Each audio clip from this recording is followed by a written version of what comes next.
ఆ ఇంటర్వ్యూ జరిగినప్పుడు వేణుస్వామి గారిది నాది 2 days బ్యాక్. హా. జీవితంలో ట్రోల్స్కి గురైనప్పుడు కానీ ఎప్పుడైనా లో ఫీల్ అయినప్పుడు కానీ ఎప్పుడన్నా భయపడ్డారా అంటే భయపడలేదు ఆయన. Yes. నాకు మా శ్రీవాణి గారు ఉన్నారు, నన్ను ఎలాగైనా పోషిస్తారనే స్థాయిలో ఇచ్చిన కాంప్లిమెంట్. ఆయన్ని పోషించే స్థాయి నాకు లేదు కానీ ఆ స్థాయికి దేవుడు నన్ను ఎప్పుడు చేర్చడు. పోషించే స్థాయి కాదు కానీ బట్ ఆ కాంప్లిమెంట్ యాక్చువల్ మీ మీద ఉన్న చూసాను నేను ఆ నమ్మకం. ఇంటర్వ్యూ. నిజంగా మీకు థ్యాంక్స్ అసలు. ఆ క్వశ్చన్ ఆయన ఎప్పుడు నన్ను అలా ఎదుర్కొంటే పొగడ్డం ఉండదండి. ఆయన అన్ని చేతల్లోనే చూపించేసి నన్ను ఒక మహారాణిలాగా చూసుకుంటారు. కానీ ఆ ఇంటర్వ్యూ చేశాక నేనే సర్ప్రైజ్ అండి, బాబాయ్ మా ఆయన ఏంటి ఇంతలో పొగడేస్తున్నారు. బాగుంది అది. మేడం నిజంగా చూడాలంటే వేణుస్వామి గారు అంటే నాన్ వెజ్ తింటారు. హా. నాకు తెలిసి మీరు నాన్ వెజ్ ముట్టరు. నేను కానీ ఎలా ఈ కాంబినేషన్ ఇంట్లో నాన్ వెజ్ ఎలా? ఏముంది దానికి, ఆయన తింటారు నేను తిన్ను. దానికి ఏముంది, తింటారు ఇన్ ద సెన్స్ పూజలు అవి, Okay. పూజలు ప్రసాదాలు అవన్నీ తీసుకుంటారు కదా అవి. ఇప్పుడు ఏముంది నాకే, ఇప్పుడు నేను బాసుంటా అని అంత ఓవర్ యాక్టింగ్లు మన ఇంట్లో మనం చెయ్యము. ఎవరు వచ్చినా చక్కగా కిచెన్లో, మా డ్రైవర్ అనిల్ ఉంటాడు, వాడికి స్వీట్స్ అంటే పిచ్చి. రోజు అక్కడ డబ్బా పెట్టిస్తా, వాడు డైరెక్ట్గా చక్కగా కిచెన్లోకి పోతాడు, స్వీట్ తినేసి కాఫీ తాగేసి వెళ్ళిపోతాడు. మేము ఉంటే కూర్చుని తింటాం. అంత ఓవర్ యాక్టింగ్లు మేము చెయ్యమండి అస్సలు. నేను మా ఆయన ఒకవేళ ఆయనకి వంట చేసి పెట్టాలి నాన్ వెజ్ అంటే ఎవరు చేసి పెడతారు? మా పద్మ ఉందిగా, ఓ మా పద్మ డార్లింగ్ తను చేసి పెడుతుంది. పద్మ గారిని కూడా అంత బాగా పిలిచారు అని అంటే మీ సంస్కారానికి తల్లిలా నిజంగా చూసుకుంటాను. సో అందరు నా స్టాఫ్ అందరూ నన్ను కన్న బిడ్డల్లాగా. మా అనిల్ అయితే పాపం ఆ డ్రైవ్ ఎప్పుడైనా లీవ్ ఉన్నప్పుడు కూడా నాకు షో ఉంటే అమ్మో అక్కకి సెంటిమెంట్ నేనే వెళ్ళాలని వస్తాడు. వాళ్ళు నాకు ఫ్యామిలీ మెంబర్స్.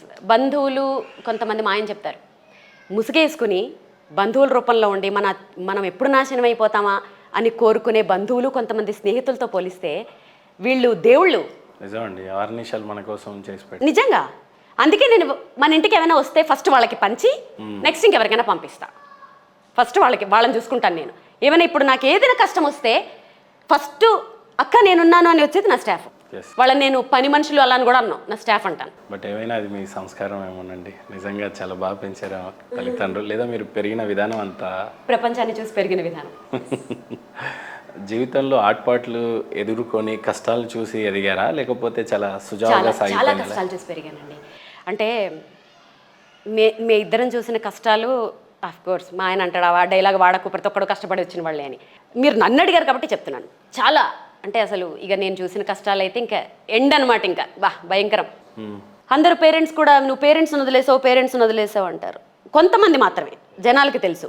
ఈ నేచర్ ఉన్న నేను పేరెంట్స్ని వదిలేయడానికి ఎంత కారణాలు ఉండుంటాయి వెనకాల, అవన్నీ ఇప్పుడు చెప్పి నా జీవితాన్ని రోడ్ల మీద పడేసుకోవాలని నేను అనుకోను.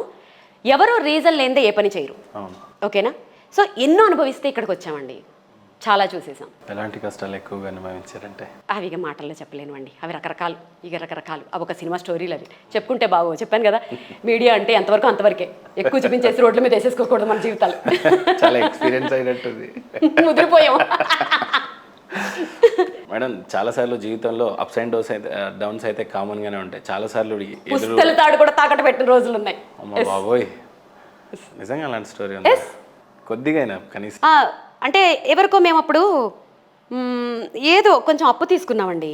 తీసుకుంటే వాళ్ళు ఇంటి ముందుకు వచ్చేసి సీరియస్, ఇది మా స్టార్టింగ్ డేస్ అనుకోండి, అంటే అప్పుడే ఎదుగుతున్న స్టేజ్. సంసారాల్లో ఉంటాయి. నేను ఈ కష్టాన్ని మరీ అడగడానికి కారణం ఏంటంటే మీరు ఒక్కరికి స్ఫూర్తిగా అయినా కూడా నిజంగానే మనం చేసిన వాళ్ళం అవుతాం. అందుకని మా ఆయన అంటే నాకు ఇక పిచ్ అంటే ఇక అది నెక్స్ట్ లెవెల్ అండి. ఎందుకంటే ఆయన నన్ను చూసుకున్న విధానం, నన్ను ఒక ఒక ఒక ఏమంటారు, ఒక నరకంలోంచి తీసుకొచ్చేసిన విధానం, నన్ను చూసుకునే విధానానికి ఆయనకి నేను ఎప్పటికొక పిచ్చి నాకు ఆయన అంటే.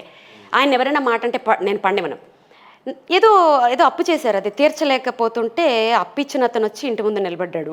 ఇప్పుడు అతను మా ఆయన అన్న అంటాడు. సో అతను వచ్చి ఏంటేంటో మాట్లాడుతున్నాడు. మా దగ్గర ఇప్పుడు ఏం లేవు. మా ఆయన బయటకు వెళ్ళారు. వచ్చే లోపల పసుపు తాడు కట్టేసుకుని ఆ పుస్తల తాడు మా ఆయనకి చేతిలోకి ఇచ్చి ఫస్ట్ మీరు వెళ్ళేసి డబ్బులు తెచ్చి ఇచ్చేసేయండి అని చెప్పేసిన. ఇచ్చేసి ఆయన సెటిల్ చేసేసారు. అట్లా ఇద్దరం అండర్స్టాండింగ్ అండి. మా ఆయనకి నేను, నాకు మా ఆయన.